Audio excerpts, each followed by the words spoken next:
मेघालय के राज्यपाल सत्यपाल मलिक ने किसान आंदोलन का समर्थन किया। रविवार को जयपुर में एक कार्यक्रम को संबोधित करते हुए सत्यपाल मलिक ने कहा कि किसान आंदोलन में लोग मर गए, लेकिन ये नेता कुछ नहीं बोलते।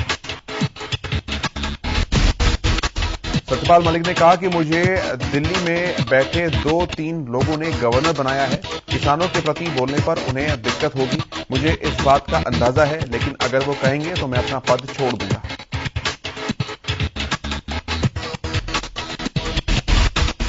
सत्यपाल मलिक ने कहा कि इतना लंबा आंदोलन देश में कभी नहीं चला है, जिसमें 600 किसान शहीद हो गए। कुतिया भी मरती है तो देश के नेताओं का शोक संदेश जाता है, लेकिन 600 किसानों का प्रस्ताव लोकसभा में पास नहीं हुआ। भाजपा की राष्ट्रीय कार्यकारिणी की बैठक हुई, जिसमें सीएम मनोहर लाल, भाजपा के प्रदेश अध्यक्ष ओपी धनखड़ समेत कई प्रदेश के नेता पंचकुला सकेतड़ी स्थित भाजपा कार्यालय में वीसी के जरिए जुड़े। बैठक में कई मुद्दों पर चर्चा हुई। सीएम मनोहर लाल ने कहा कि बैठक में वैक्सीनेशन उपचुनाव में प्रदर्शन और कई प्रदेशों में आगामी विधानसभा चुनाव को लेकर चर्चा हुई है। इस दौरान सीएम मनोहर लाल ने अभय चौटाला पर निशाना साधा। उन्होंने कहा कि इलाहाबाद उपचुनाव में अभय चौटाला जीतकर भी हारे हैं। भाजपा ने यहां हर लिहाज से बढ़त हासिल की है।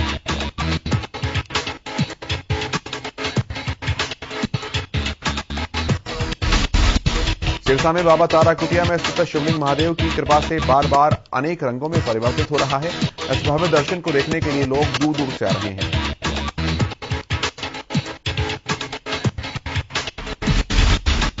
इस भव्य दृश्य को लेकर बाबा तारा कुटिया के मुख्य सेवक गोविंद कांडा ने बताया कि ये पारे का शिवलिंग बहुत ही दुर्लभ है और कई बार भोलेनाथ की कृपा से बाबा तारा कुटिया में स्थित ये शिवलिंग रंग बदलता है। गोविंद कांडा ने बताया कि पारे के शिवलिंग भारत में करीब 8 जगह हैं, लेकिन रानियर और स्थित तारकेश्वर धाम में जो पारे का शिवलिंग है वो देश में एकमात्र है, जो कि गंधक की वेदी पर है।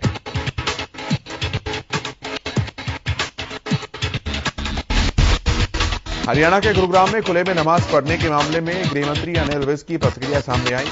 अनिल विज ने कहा कि धार्मिक आयोजन करने वाले सभी लोगों को बिना प्रशासन की इजाजत के ऐसे आयोजन करने से बचना चाहिए।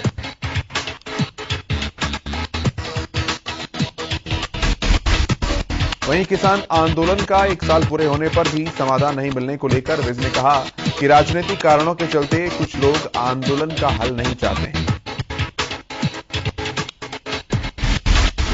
हरियाणा सरकार ने प्रदेश के युवाओं को निजी क्षेत्र की नौकरियों में 75% आरक्षण देने का कानून अगले साल 15 जनवरी से लागू करने का फैसला किया।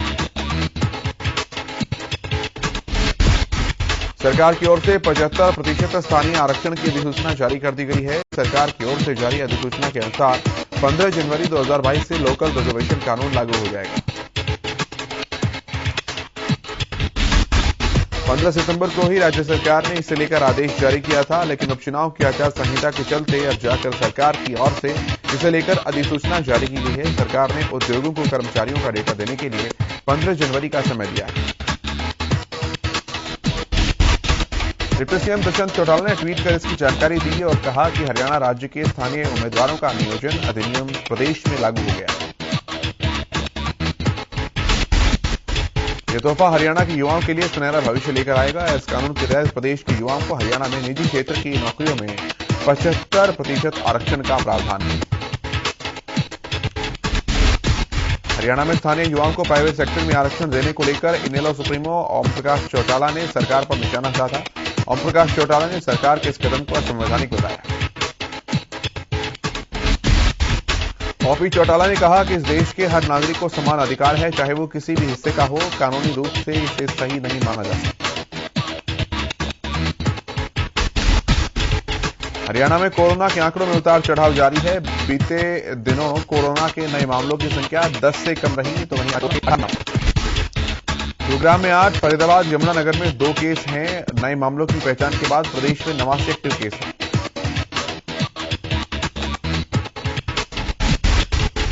हालांकि राहत की बात यह है कि प्रदेश के 18 जिलों में कोई नया केस नहीं है। वहीं 18 लोग कोरोना को मात देकर घर लौटे।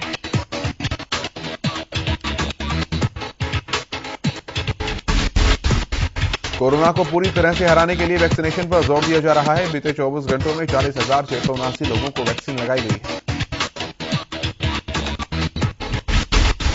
क्षेत्र में एक शहीद सैनिक की बेटी ने बिना पर्ची और पर्ची के अपनी योग्यता के आधार पर हरियाणा पुलिस में सब इंस्पेक्टर की नौकरी हासिल की।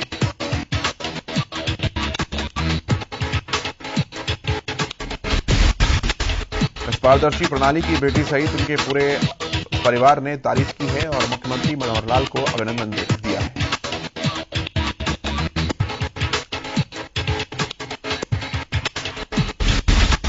नैन्सी ने युवाओं को संदेश देते हुए कहा कि सभी को अच्छे से पढ़ना चाहिए ताकि परीक्षा पास कर अच्छे पदों पर नौकरियां हासिल कर सकें।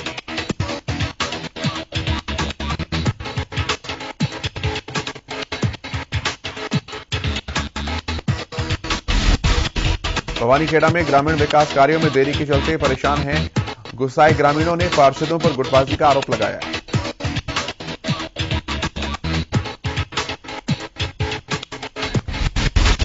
पिछले 1 साल से चल रही गुटबाजी लगातार जारी है। 1 साल में तीसरी बार अविश्वास प्रस्ताव दिया गया है। इसमें 10 पार्षदों ने नगर पालिका प्रधान के खिलाफ उपायुक्त अविश्वास प्रस्ताव दिया है।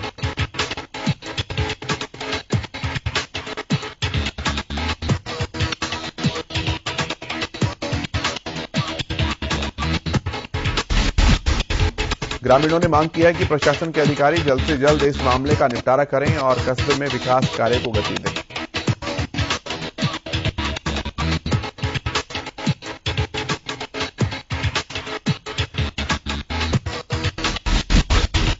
रेवाड़ी में छठ पर्व की तैयारियां अंतिम दौर में हैं। सोलराही सरोवर को दुल्हन की तरह सजाया जा रहा है। छठ महापर्व को लेकर शहर के साथ ही जिले के औद्योगिक क्षेत्र धारूहेड़ा में भी कृत्रिम घाट तैयार किए जा रहे हैं।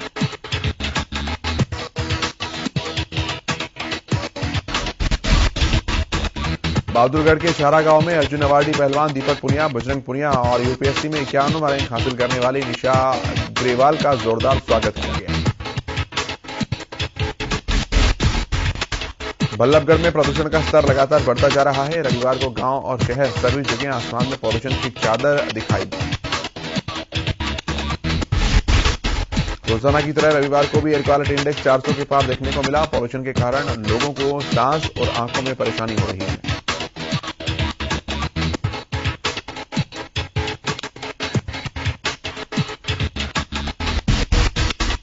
बीजेपी सांसद अरविंद शर्मा के विवादित बयान मामले पर रोहतक एसपी उदय चंद मीना ने कहा कि सांसद के खिलाफ शिकायत आने पर कानूनी कार्रवाई की जाएगी।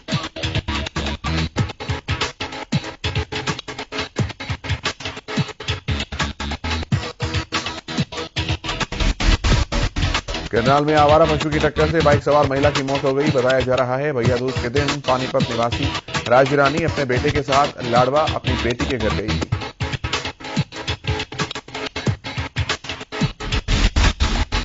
इस हादसे में चोट लगने के कारण राजरानी की मौत बताई जा रही है। वहीं घटना की सूचना मिलने के बाद पुलिस ने शव को कब्जे में लेकर पोस्टमार्टम के लिए भेजा है।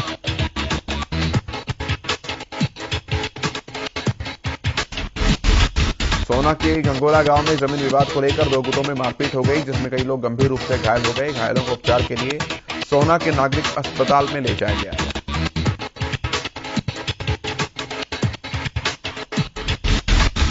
जींद के एसएसकेएस बैंकेट हॉल में प्रदेश के व्यापारी प्रतिनिधियों का राज्य स्तरीय सम्मेलन का आयोजन हुआ। इसकी अध्यक्षता हरियाणा प्रदेश व्यापार मंडल के प्रांतीय अध्यक्ष और अखिल भारतीय व्यापार मंडल के राष्ट्रीय मुख्य महासचिव बजरंग गर ने की।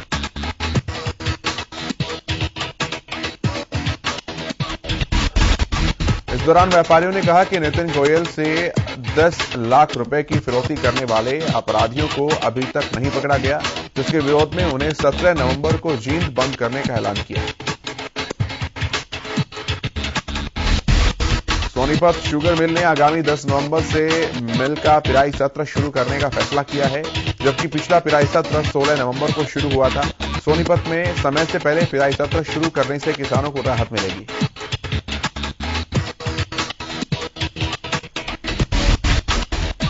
सोनीपत शुगर मिल की पिराई क्षमता 22,000 क्विंटल गन्ना प्रतिदिन है।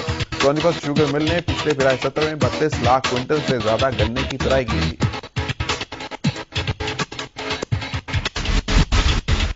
इस साल पिछले साल की तुलना में मेरा पानी मेरी विरासत के तहत क्षेत्र में गन्ने का उत्पादन काफी ज्यादा हुआ।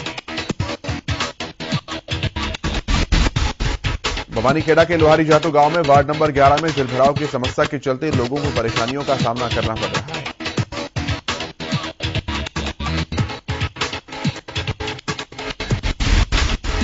सरपंच और प्रशासनिक अधिकारियों से शिकायत के बाद भी समस्या का समाधान नहीं हो पाया। डेंगू मलेरिया के बढ़ते प्रकोप के बीच जलभराव लोगों के लिए बड़ी चिंता बना हुआ है।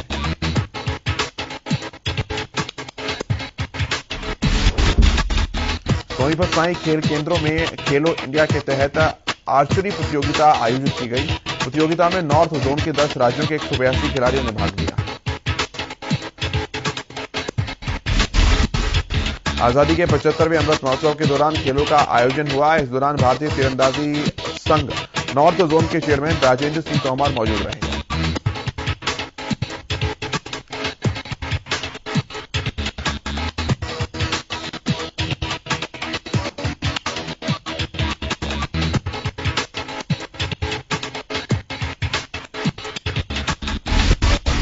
गोवाना के कथुरा गांव में तेज रफ्तार का कहर देखने को मिला, जहां एक तेज रफ्तार ट्रक ने ऑटो में टक्कर मार दी।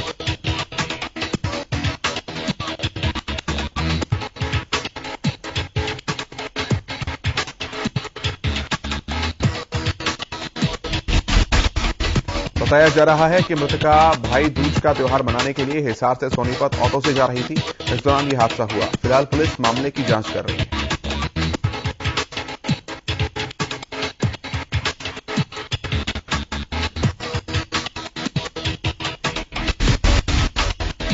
तो क्षेत्र के बचगांव के समीप भापड़ा नहर में अज्ञात स्कूटी मिलने से इलाके में सनसनी फैल गई। गोताखोर प्रगट सिंह ने बताया कि बचगांव के समीप नहर में एक स्कूटी मिलने की सूचना मिली, जिसकी सूचना पुलिस को दी गई।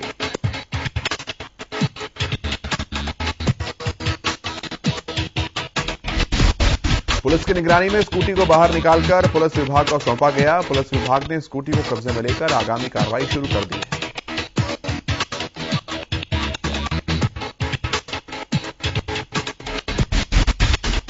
लोहारू के खरकड़ी गांव में ग्रामीणों ने सिवानी लोहारू रोड जाम कर रोष जाहिर किया। बीती रात ग्रामीणों और शराब ठेकेदारों के बीच हुई मारपीट को लेकर ग्रामीणों में आक्रोश था।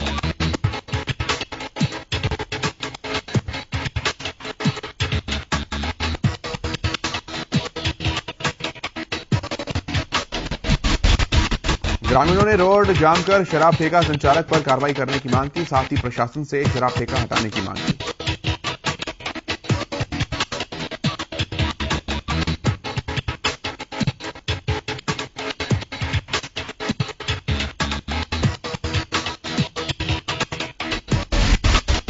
मामले की सूचना मिलने पर पुलिस मौके पर पहुंची। इस दौरान पुलिस ने लोगों को समझाने का प्रयास किया।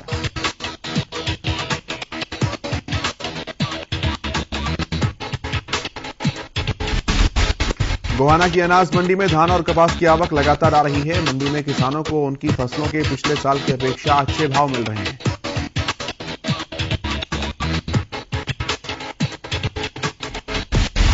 किसानों की माने तो इस बार कपास 8,000 से 8600 रुपए प्रति क्विंटल तक बिक रहा है।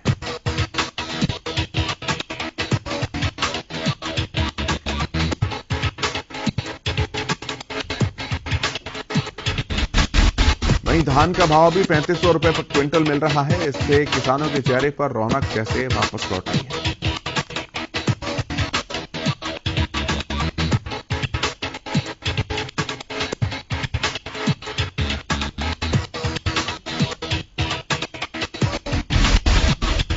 सिरसा चंडीगढ़ रोड पर भूना ओकलाना रेलवे फाटक पर लंबा जाम लग गया, जिसके कारण लोगों को परेशानियों का सामना करना पड़ा। पुलिस की बजाय घंटों से जाम में फंसे लोगों ने जाम को खुलवाया।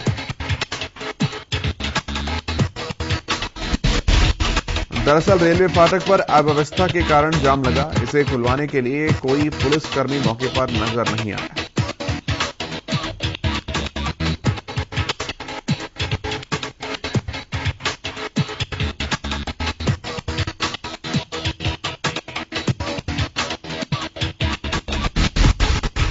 सिरसा में राहगीरों और खुले में सोने वाले लोगों के लिए प्रशासन ने लाखों रुपए की लागत से रैन बसेरा बना रखा है।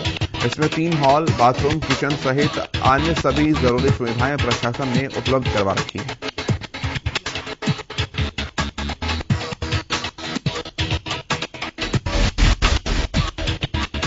बस स्टैंड और रेलवे स्टेशन से 3 किलोमीटर की दूरी पर रैन बसेरा पटेल बस्ती में बनाया गया है। कर्मचारियों की उदासीनता के चलते इसका फायदा नहीं मिल पा रहा है।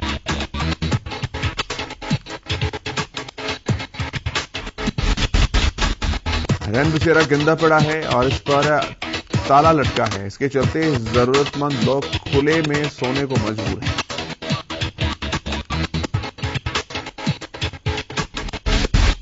झांसी में लुटेरों ने एक दुल्हन को अपना शिकार बनाया। शादी से एक दिन पहले शॉपिंग करके लौट रहे युवक पर कुछ बाइक सवार बदमाश हमला कर 2 लाख रुपए की नकदी लेकर फरार हो गए।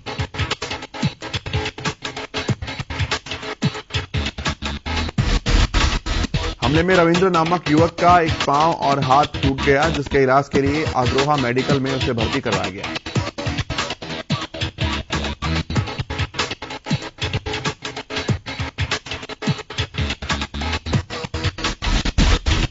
पलवल में 16 वर्षीय नाबालिग को अगवा कर दुष्कर्म का मामला सामने आया, जहां गांव निवासी एक युवक ने लड़की को अगवा कर घर के सामने बने बारात घर में ले जाकर दुष्कर्म की वारदात को अंजाम दिया।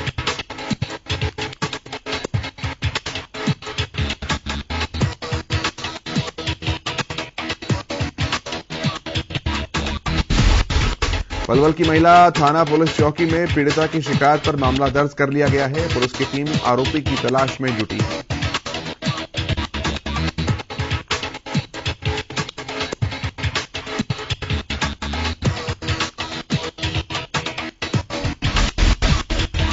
करनाल में रेलवे स्टेशन के पास हुई हत्याकांड मामले में पुलिस ने तीनों आरोपियों को गिरफ्तार कर लिया।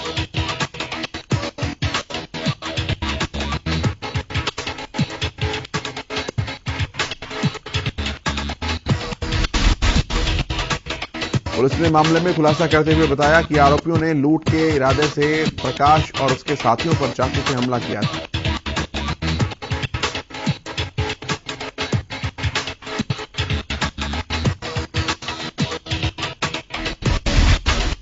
इसके बाद पुलिस ने आरोपियों के खिलाफ हत्या के आरोप में केस दर्ज कर जांच शुरू कर दी है।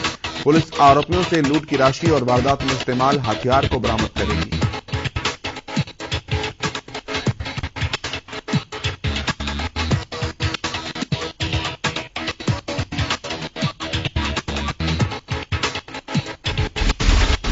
करनाल में दीपावली से एक दिन पहले हुई महिला की हत्या की गुत्थी को पुलिस ने सुलझा लिया है।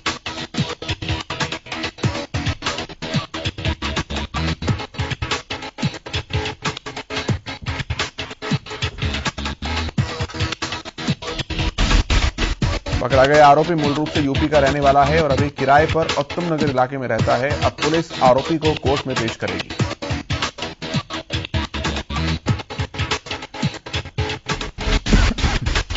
एसएचओ गुरविंदर सिंह ने बताया कि मृतक महिला के अपने परिजनों से मिलने उत्तम नगर गई थी, जहां से लौटते समय आरोपी ने रंजिशन निर्माणाधीन मकान में ले जाकर गला दबाकर महिला की हत्या कर दी।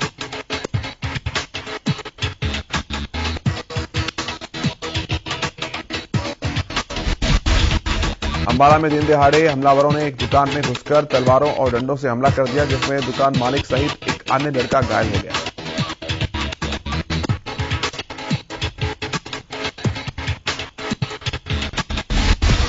इन्हें इलाज के लिए अंबाला शहर के नागरिक अस्पताल में भर्ती करवाया गया। ये पूरी घटना दुकान में लगे सीसीटीवी में कैद हो गई।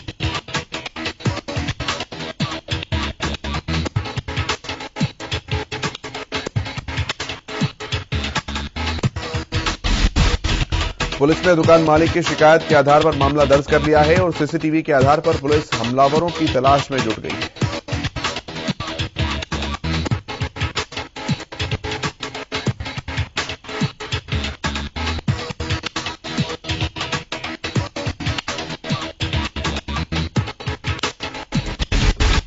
रोहतक में बदमाशों के हौसले बुलंद हैं। बेखौफ बदमाशों ने अशोक चौक पर स्थित मुंजाल कॉम्प्लेक्स की वाईफाई सर्विस की दुकान पर ताबड़तोड़ फायरिंग कर दी।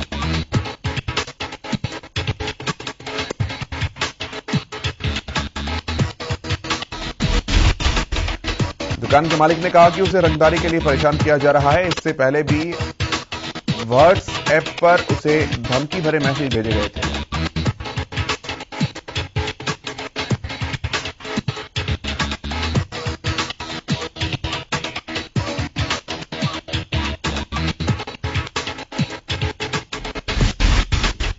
जैतल में एक भाई ने दूसरे भाई को मौत के घाट उतार दिया। बताया जा रहा है 5 साल पहले एक भाई ने दूसरे भाई से अपनी लड़की की शादी के लिए पैसे उधार लिए थे, जिसके लेन देन को लेकर दोनों भाइयों में झगड़ा हो गया।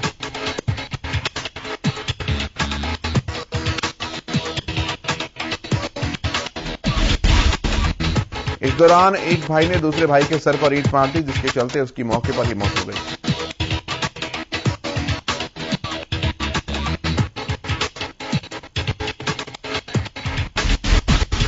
सरकार ने साल 2022 के लिए हरियाणा राज्य हज कमेटी के माध्यम से हज जाने के इच्छुक लोगों से पंजीकरण के लिए आवेदन मांगे हैं। आवेदन ऑनलाइन, प्रत्यक्ष और राज्य हज कमेटी के माध्यम से किए जा सकते हैं।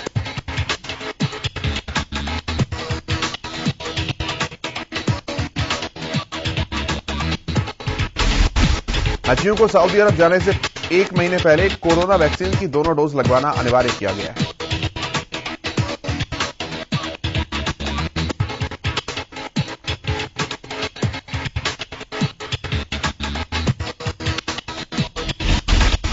कमेटी के कार्यकारी अधिकारी शुभानंद भट्टी ने बताया कि पंजीकरण के लिए आवेदन प्रक्रिया 1 नवंबर से शुरू हो चुकी है।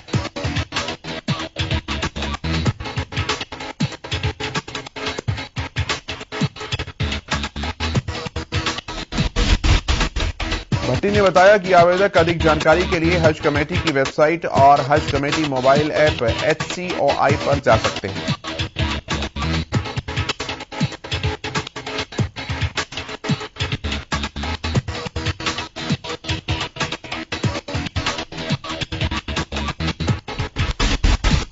पंजीकरण के लिए 300 रुपए का आवेदन शुल्क ऑनलाइन भरना होगा। अगर आवेदकों को किसी प्रकार की असुविधा होती है तो वे हरियाणा राज्य हज कमेटी के हेल्पलाइन नंबर पर संपर्क कर सकते हैं।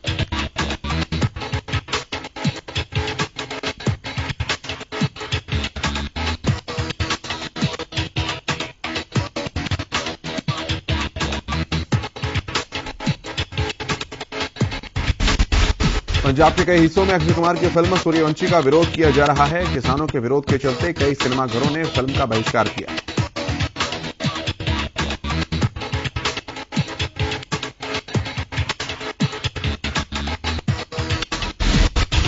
कृषि कानूनों के विरोध में किसान अक्षय कुमार की फिल्म का बहिष्कार कर रहे हैं। कुछ समय पहले अक्षय कुमार ने कृषि कानूनों का समर्थन किया था।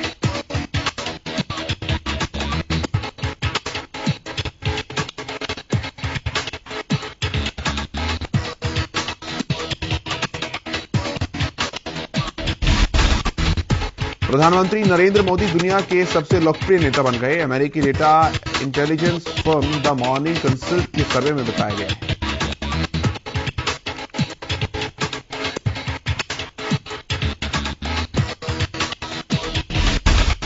सर्वे में पीएम मोदी ने अमेरिकी राष्ट्रपति जो बाइडेन और ब्रिटेन के प्रधानमंत्री बोरिस जॉनसन को पीछे छोड़ दिया है। कुल 13 राष्ट्रों के प्रमुख इस सर्वे में पीएम मोदी से पीछे हैं।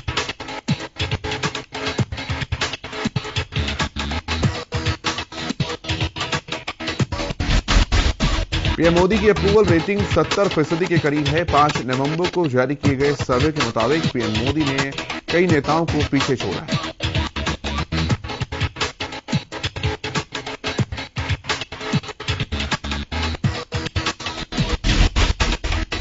इस सर्वे में प्रधानमंत्री नरेंद्र मोदी की मई के महीने में अप्रूवल रेटिंग सबसे ज्यादा 84% है।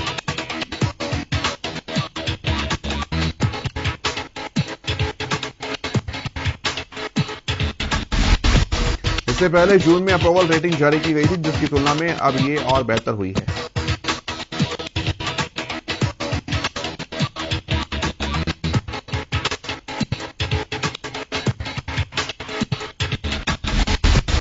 दिल्ली एनसीआर को सोमवार को भी प्रदूषण से राहत नहीं मिली। दिवाली के 4 दिन बाद भी दिल्ली के आसमान में पॉल्यूशन की चादर से धुंध है।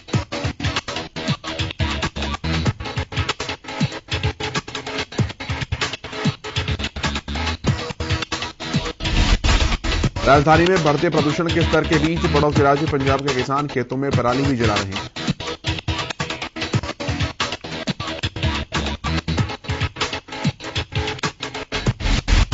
दिल्ली में अभी प्रदूषण का स्तर गंभीर श्रेणी में बना हुआ है। System of air quality and weather forecasting and research के जारी आंकड़ों के मुताबिक ये चीजें सामने आई हैं। दिल्ली का औसतन एयर क्वालिटी इंडेक्स 436 दर्ज किया गया। दिल्ली में PM 2.5 का स्तर 286, जबकि PM 10 का स्तर 412 माइक्रोग्राम है। केंद्रीय प्रदूषण नियंत्रण बोर्ड के आंकड़ों के अनुसार दिल्ली एनसीआर में शनिवार को भी औसतन एयर क्वालिटी इंडेक्स 462 दर्ज किया गया।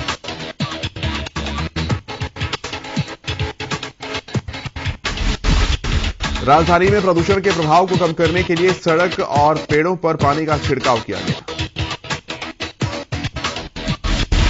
राजधानी दिल्ली में यमुना नदी में अमोनिया का स्तर बढ़ने का कारण जल आपूर्ति प्रभावित हो रही है। स्थानीय लोगों का कहना है कि पानी नहीं आने से परेशानियों का सामना करना पड़ रहा है। T20 वर्ल्ड कप के 41वें मुकाबले में पाकिस्तान ने स्कॉटलैंड को 72 रनों से हरा दिया। टॉस जीतकर पहले बैटिंग करते हुए पाकिस्तान ने 189 रन बनाए। पाकिस्तान की जीत में अहम भूमिका पूर्व कप्तान शोएब मलिक ने निभाई। मलिक ने दमदार बैटिंग करते हुए 18 गेंदों में 54 रनों की पारी खेली। T20 वर्ल्ड कप 2021 से भारतीय टीम बाहर हो गई। न्यूजीलैंड सेमीफाइनल में पहुंचने वाली चौथी टीम बनी। भारत का आज नामीबिया के खिलाफ होने वाला मैच एक औपचारिकता रह गया है। विराट कोहली का T20 फॉर्मेट में बतौर कप्तान ये आखिरी मैच होगा।